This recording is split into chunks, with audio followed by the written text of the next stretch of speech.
Bonjour et bienvenue. Profitez de ce récit, abonnez-vous et activez les notifications. Imaginez passer des années à croire que la personne à vos côtés est exactement celle qu'elle a promis d'être. Honnête, fidèle, engagée dans le même avenir que celui que vous aviez imaginé. Et si un jour, une seule phrase, en apparence si innocente, devenait le détonateur qui démantèle tout ce que vous pensiez réel? C'est ainsi qu'a commencé le tournant dans la vie de Patrick Blake. C'est dans cet instant, cette fraction de seconde, où quelque chose bascule dans l'air, même si rien n'est encore dit, que son histoire s'est scindée en deux, un avant et un après.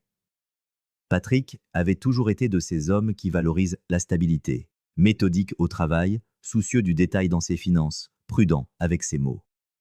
Marié à Laurent depuis 10 ans, il croyait que leur mariage était un mécanisme bien huilé, sans grandes effusions, mais solide, fiable, bâti sur le respect et le partenariat quotidien. Il était avocat, respecté dans un cabinet de droit des sociétés. Elle était médecin urgentiste, constamment sur le qui-vive, épuisé mais admirable dans son dévouement.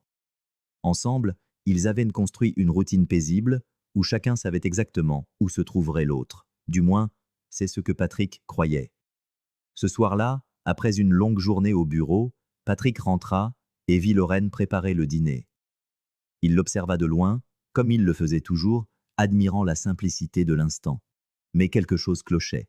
Sa façon de remuer la cuillère dans la casserole, son regard absent, sa manière d'éviter le moindre contact visuel.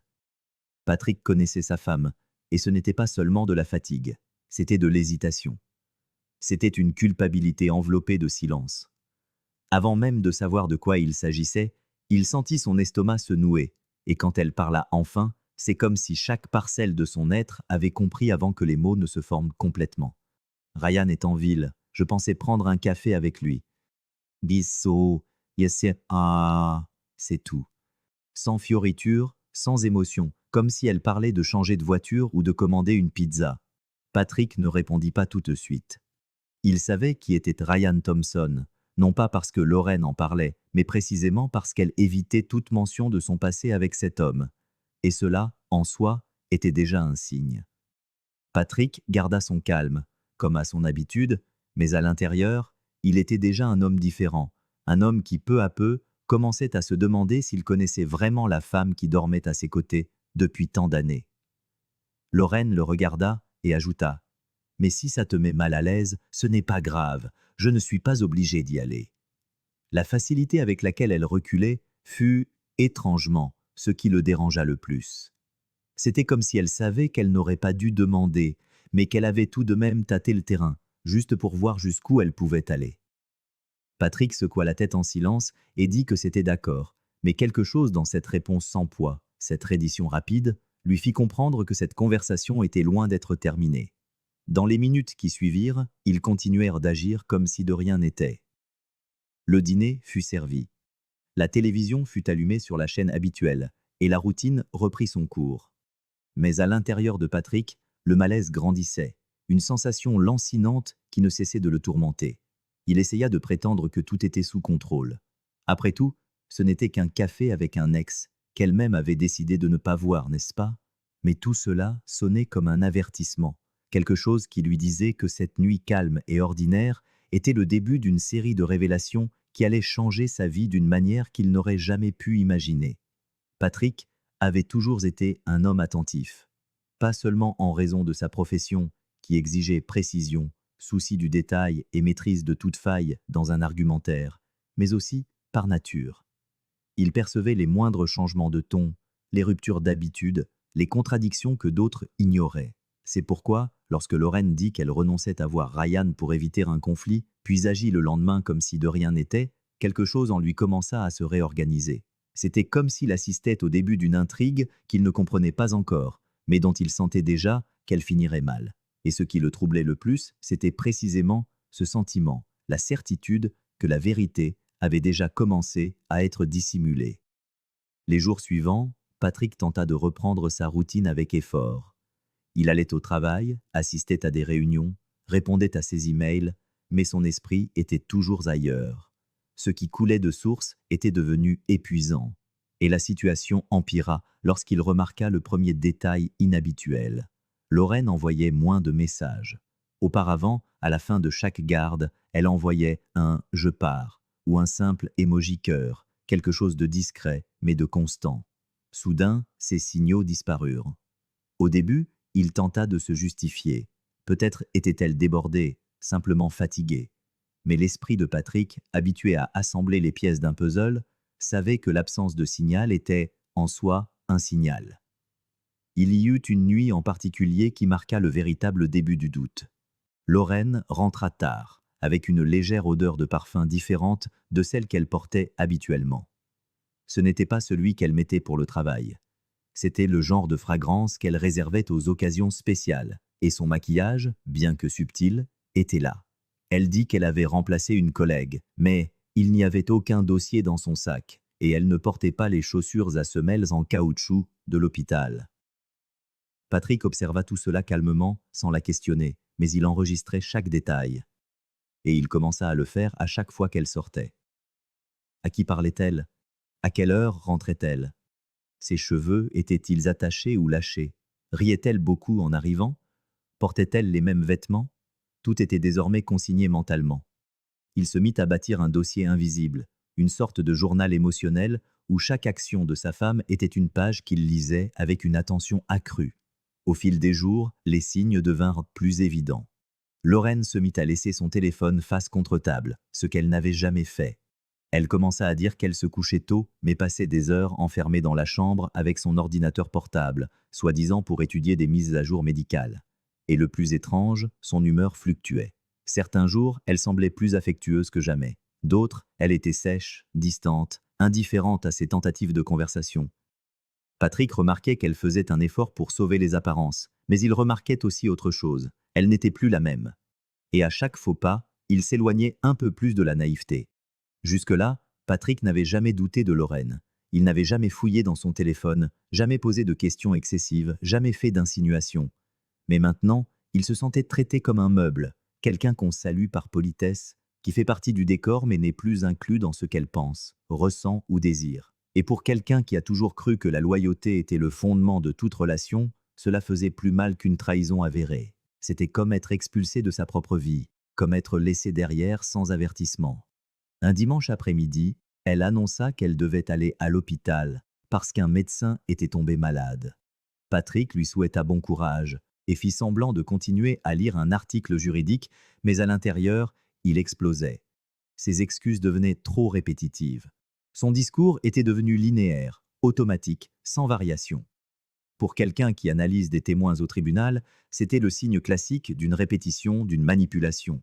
Lorraine n'omettait pas seulement quelque chose. Elle avait commencé à construire une nouvelle réalité parallèle, et Patrick sentit que soit il dénouait cette mascarade rapidement, soit il serait englouti par elle. À partir du moment où Patrick décida qu'observer ne suffisait plus, quelque chose s'activa en lui, une force silencieuse mais déterminée. Ce n'était pas de l'impulsion, ni de la colère aveugle, c'était le besoin de reconquérir sa dignité face à tout ce qu'il savait déjà, mais n'avait pas encore mis en mots. Pour quelqu'un comme lui, qui vivait par la logique, les preuves et la précision, se fier à son instinct n'était pas suffisant. Il était temps de transformer le soupçon en certitude, et cela commença par une seule étape, engager un détective privé. Sans scandale, sans harcèlement. Il voulait juste la vérité, claire et prouvée.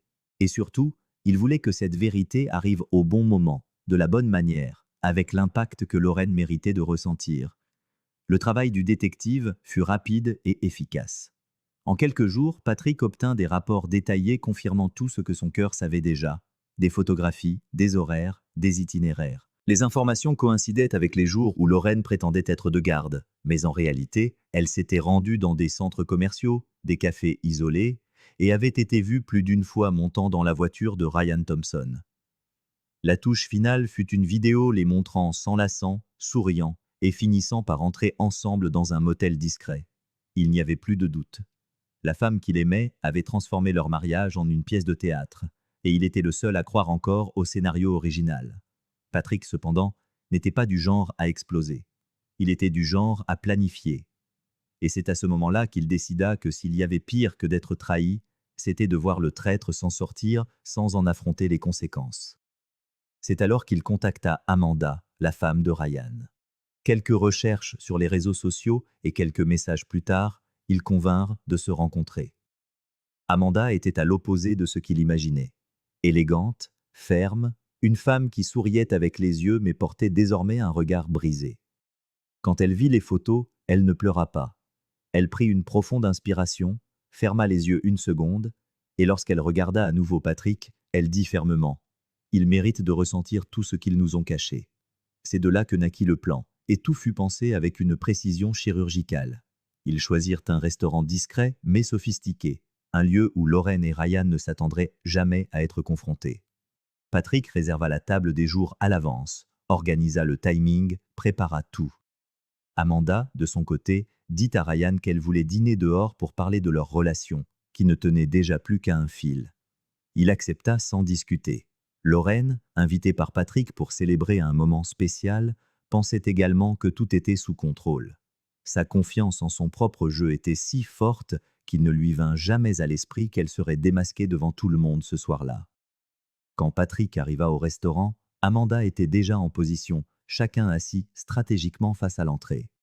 Le plan était simple, attendre. D'abord, Ryan entra, distrait, cherchant Amanda du regard.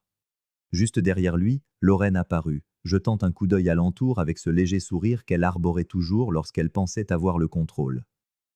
Mais le sourire ne dura pas. Quand les yeux de Lorraine croisèrent ceux d'Amanda, elle se figea. Et quand elle vit Patrick à ses côtés, ses pas s'arrêtèrent. Ryan tenta de masquer sa surprise par une expression confuse, mais il comprit rapidement ce qui se passait. En silence, Amanda ouvrit la tablette posée sur la table et appuya sur play. La vidéo démarra. Là, au milieu du restaurant, les deux amants se virent entrer dans le motel. Pas de cris, pas de mots, juste le son ambiant du lieu et les images se répétant devant un public silencieux. Les clients commencèrent à remarquer l'atmosphère tendue. Lorraine devint livide, cherchant du regard une sortie qui n'existait pas. Ryan, ne sachant que faire de ses mains, évitait tout contact visuel, tentant de contenir sa gêne. Amanda le regardait comme on observe un étranger. Patrick, lui, maintenait son regard fixe sur Lorraine, avec le calme de celui qui n'a plus besoin d'entendre d'excuses, car il sait déjà tout. La puissance de ce moment ne résidait pas dans les mots.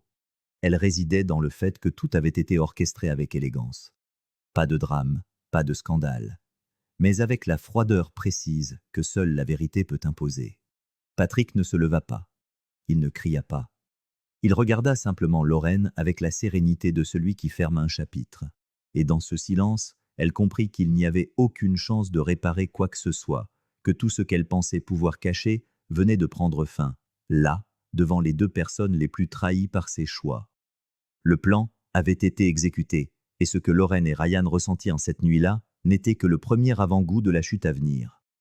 Quand ils quittèrent le restaurant ce soir-là, chacun portait un poids différent sur ses épaules.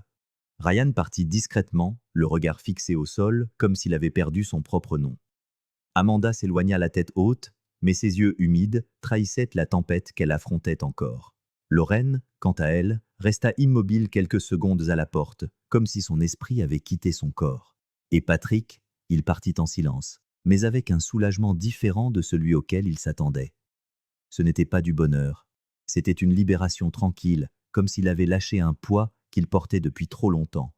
Cette même nuit, Lorraine tenta de le joindre. Elle appela plusieurs fois, laissant des messages implorant une chance de parler. Elle disait que tout avait été une erreur, qu'elle était confuse, qu'elle aimait encore Patrick. Il ne répondit pas. Il resta assis à regarder le téléphone allumé sur la table pendant de longues minutes, écoutant le son persistant des appels répétés jusqu'à ce qu'il cesse. Non pas parce qu'elle avait renoncé, mais parce qu'il savait que toute parole de sa part sonnerait désormais comme une manipulation. Et plus encore, il avait découvert en lui une force qu'elle n'aurait jamais imaginée. Il n'était plus l'homme qui se contentait de miettes affectives. Cette phase était terminée. Les jours suivants, Lorraine tenta de le voir en personne. Elle se présenta à l'immeuble où il travaillait, attendit des heures sur le parking, laissa des lettres sous la porte de leur ancien appartement. Mais Patrick était désormais dans un autre espace émotionnel, un lieu qu'elle ne pouvait plus atteindre. Le lien qui existait autrefois entre eux avait été rompu devant tout le monde, avec une vidéo qui en disait plus que n'importe quelle conversation. Et peu importe à quel point elle tentait de justifier ses actes, rien n'effaçait la froideur avec laquelle elle avait trompé non seulement son mari, mais aussi l'histoire qu'ils avaient construite ensemble. Pendant que Lorraine s'effondrait émotionnellement, Patrick trouva une étrange forme de paix dans le silence. Il passa des jours seul, à réfléchir. Il fit une introspection comme il l'avait rarement fait, et il réalisa que pendant des années, il avait porté sur son dos un mariage qui fonctionnait plus par habitude que par un véritable engagement. La trahison, aussi cruelle fût-elle, lui avait servi de miroir, un rappel qu'il s'était perdu dans de nombreux aspects de sa vie. Il s'était éloigné de ses amis, avait abandonné ses passions, avait oublié qui il était avant de devenir un mari. Et maintenant, sans ce rôle, il réapprenait à être simplement Patrick. C'est alors qu'il décida qu'il ne voulait pas rester attaché aux souvenirs. Il vendit l'appartement, prit un congé à durée indéterminée du cabinet et loua un petit espace dans un autre quartier avec juste le strict nécessaire. Il voulait repartir de zéro, mais avec conscience, sans précipitation, un pas à la fois. Lorraine, comprenant que ses tentatives s'épuisaient, fit un dernier geste. Elle se présenta à l'improviste avec une proposition inhabituelle. Donner un rein au père de Patrick, qui était sur une liste d'attente pour une greffe depuis des années. C'était comme si elle voulait, d'une manière ou d'une autre, laver sa culpabilité par un geste extrême. Tenter de montrer qu'il restait encore de l'amour quelque part. Mais le geste, aussi grandiose qu'il parut, perdit sa force au moment où Patrick lui révéla calmement que son père avait déjà reçu une greffe 3 semaines plus tôt. Elle ne le savait même pas. Elle était si déconnectée de la réalité de la famille qu'elle ne suivait plus les nouvelles les plus importantes. Sa tentative, au fond, n'était qu'un acte désespéré, et cela devint clair dans les yeux de Patrick, qui ne montrait ni colère ni ironie. Il lui tendit simplement une enveloppe contenant un manuscrit imprimé, l'ébauche du livre qu'il écrivait depuis le jour où il avait appris la trahison, et il dit « Tout est là, tu es devenu un chapitre, et maintenant, je passe à la page suivante. » Ce fut la première fois que Lorraine réalisa qu'il était vraiment parti. Il ne s'éloignait pas seulement. Il était déjà ailleurs, avec son corps, son âme, avec tout. Et ce qui lui fit le plus mal, ce fut de savoir que maintenant, Patrick était libre. Libre de la culpabilité. Libre d'elle. Libre même du besoin d'entendre des excuses. Quelques mois après cette dernière conversation, Patrick laissa tout derrière lui. Il vendit sa voiture, résilia le bail de l'appartement temporaire et déménagea dans un endroit qui n'avait longtemps existé que dans son imagination. Une ville côtière où personne ne connaissait son nom, où le passé ne le suivait pas et où les souvenirs avaient moins de pouvoir. Il arriva avec une valise, un carnet et la ferme décision de recommencer, non pas comme une fuite, mais comme une libération. Là-bas, il n'avait rien à expliquer à personne. Il pouvait simplement être qui il voulait, sans porter l'étiquette de mari, de trahi, ou de tout autre rôle qu'il avait autrefois limité. Pour la première fois, il était seul avec sa vérité. Les journées commencèrent en simplement. Des promenades matinales, des après-midi de lecture, quelques consultations à distance avec d'anciens clients, faites par plaisir et non par nécessité. Lentement, Patrick découvrit qu'une partie de lui n'avait jamais eu la chance d'exister. Il réapprit à s'écouter, retrouva la joie d'écrire, de vivre avec moins, de sourire sans avoir à en justifier la raison. Avec le temps, il se fit des amis, participa à des événements locaux et retrouva sa curiosité pour les gens et les histoires. Et c'est au cours d'une de ces conversations fortuites qu'il rencontra Claire, une professeure de littérature qui parlait avec passion des auteurs qu'elle aimait. Elle ne savait rien de ce que Patrick avait traversé, et cela pour lui était essentiel. Elle ne le voyait pas comme quelqu'un de brisé, elle voyait un homme entier, prêt à recommencer. Pendant que Patrick se reconstruisait, Lorraine prenait une direction opposée. Après le scandale, sa réputation à l'hôpital fut sévèrement ternie. Elle fit face à une enquête interne, perdit son prestige et vit peu à peu les portes se fermer. Sans amis, sans le soutien de Ryan qui avait également disparu de sa vie, elle se retrouva confrontée à son propre vide. Elle s'isola, vieillit de l'intérieur, tenta de recommencer, mais quelque chose en elle restait bloqué à l'instant où Patrick était sorti du restaurant sans jamais se retourner. Et c'était peut-être là la véritable punition. Réaliser trop tard que la plus grande erreur n'était pas la trahison, mais d'avoir sous-estimé quelqu'un qui n'élevait jamais la voix, mais qui savait exactement quand s'en aller. Un après-midi, Déjà installé dans sa nouvelle ville, Patrick reçut un message inattendu d'une vieille connaissance. C'était juste une ligne, suivie d'une photo. Lorraine, assise seule dans un café, amaigrie, le regard perdu. Au lieu de remuer quelque chose en lui, cela ne provoqua qu'une étrange sensation de distance. Il ne ressentit pas de pitié, il ne ressentit pas de colère, il ne ressentit rien, comme si cette femme avait existé dans une autre vie. À la table en face de lui, Claire riait d'une mauvaise blague, et à cet instant, Patrick fut certain qu'aucune ombre ne planait plus sur lui. Cette histoire pleine de mensonges et de déceptions avait laissé des marques, oui, mais des marques qui ne faisaient plus mal. Elles ne servaient qu'à rappeler que parfois, la meilleure chose qui puisse vous arriver est d'être trahi, car cela chasse de votre vie ce qui ne méritait plus d'y être. Merci d'avoir regardé cette vidéo. Si elle vous a plu, n'oubliez pas de vous abonner à la chaîne et d'activer les notifications pour ne rien manquer. À la prochaine.